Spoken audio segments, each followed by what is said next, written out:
Hey Jimmy, how you doing? Good, David. How are you? All right. I see you have the original Broadfork from Valley Oak Tool. I do. Okay. So Jimmy, you have, I think this might be number one. Of the very, I think you're the first person that bought a Broadfork from me. Thinking that's correct. Yeah. And obviously it's holding up. A little weathered, but we didn't even paint it. You didn't want it painted. No. And we were back using this system where the tines are cold rolled steel with a gusset reinforcer, and we changed that to make the gusset a lot bigger. It came all over this side. Wow. I think one of yours tore out at one time. We had to weld it. Yeah, you can see there's a couple that are bent. Right. We've got into some big tree roots. Right. Well, we've since changed things a lot from this. Why don't you hold on to yours? Yeah. And this is the latest version. It's got chrome molly handles that are for like on a bicycle or an airplane. And these tines are alloy steel. We don't need this part anymore. Right.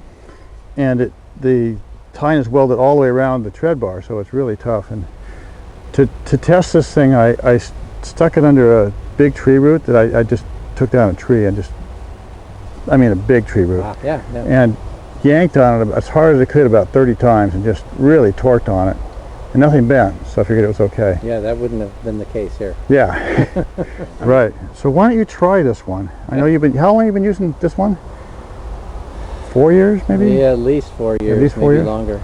Yeah, I know it's the first, I swear it's the first one that I sold. Yeah, it's been a while. Yeah. Should be in an antique store up here pretty soon.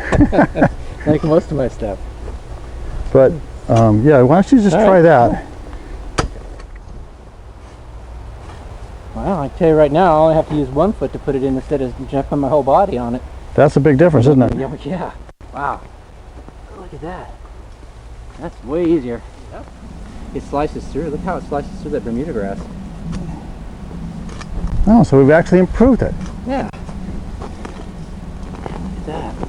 That is great for removing Bermuda grass, which is not an easy thing to do. Yeah. Yeah, and it leaves the roots. Boy, that's you've got some vigorous Bermuda grass It's here, happy. Jimmy. It's well fed. So it doesn't take much difference in design to make a big difference in how it works. Yeah. That's nice. Well, I'm glad. Glad you like it. Those blades just cut right through there. Yeah. It works great, doesn't it? Yeah, it's beautiful.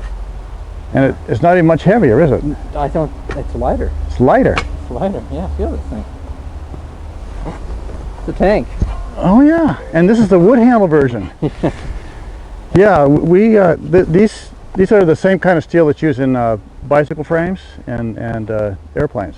Oh. So it's a lightweight steel, and we've sculpted the tines a little bit so that they penetrate the ground easier. Yeah, this goes in way easier. Look at that, 1 foot. That I have to stand up on it with both feet and wiggle it in. That's way easy. So how often do you Broadfork your beds? Well, I use it every year. Okay. But I only use, I don't do every bed every year. I've got several beds. Like this couple of years. Okay. Without being gone through, and this is what I get when I don't go through it, is I get Bermuda grass and Johnson grass. But in terms of your soil aeration and to plant, you don't have to Broadfork before every crop. No. My soil, I've been gardening on this soil for 16, 17 years now. So you can see it's actually pretty nice soil. You've added a lot of organic matter? Yeah, it's lots of organic. It's that is beautiful. It's beautiful. And yeah. There's some lovely bindweed. But my main thing is just trying to take the bed back away from the Bermuda grass. Right, which keeps entering from the side. Yeah. Okay. Creeps in. Yeah. Well, I'm glad the Broadfork works for you. Yeah, that's sweet. Where do I get a new one? Well, I think we can arrange something. Better